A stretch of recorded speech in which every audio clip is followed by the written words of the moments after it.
انا عمري ما كنت كنآمن بالحوايج الخارقه، حتى كريت هاد الشقه.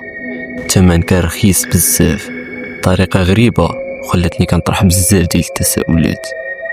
كنت مزير ماديا وكانت خاصني شي بلاصه نسكن فيها بسرعه. لقيت اعلان فيسبوك على الشقه بثمن ناقص بزاف على العاده.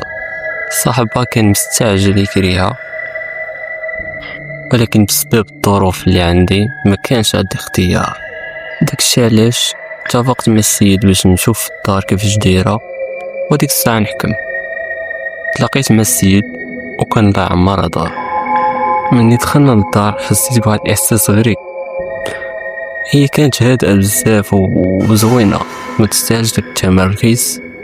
داكشي علاش سولت السيد علاش هاد الدار رخيصه بزاف وما تستاهلش الثمن هذا. ضحك وقال لي حكاش الناس اللي كيجيو ليها ما كيبقاوش فيها بزاف.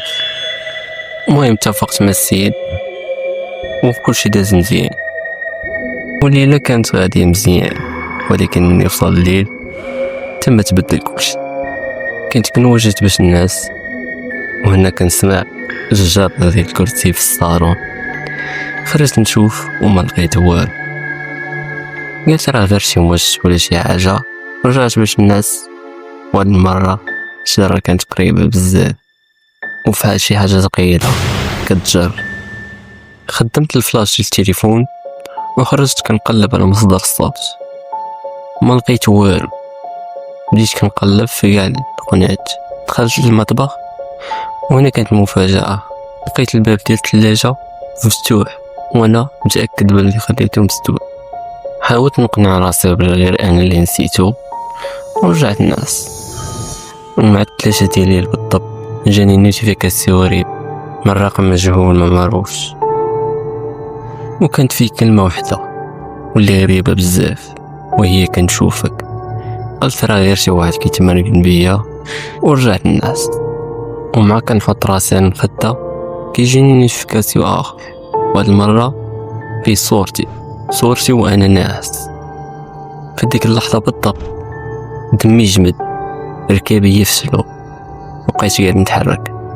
واخا هكاك نط وقلبت الدار كامله ما لقيت والو.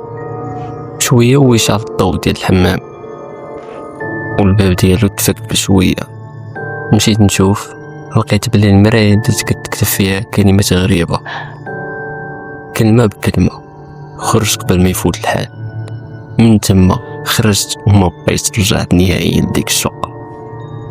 المشكله انه من بعد سيمانه كيجيني ميساج من نفس الرقم المجهول، وهاد المره كانت فيه الصوره ديال دار جديده. وانت واش فايت جاري لك شي قصه بحال هادي؟ اللي كان فايت جاري لك خليها في الطالع.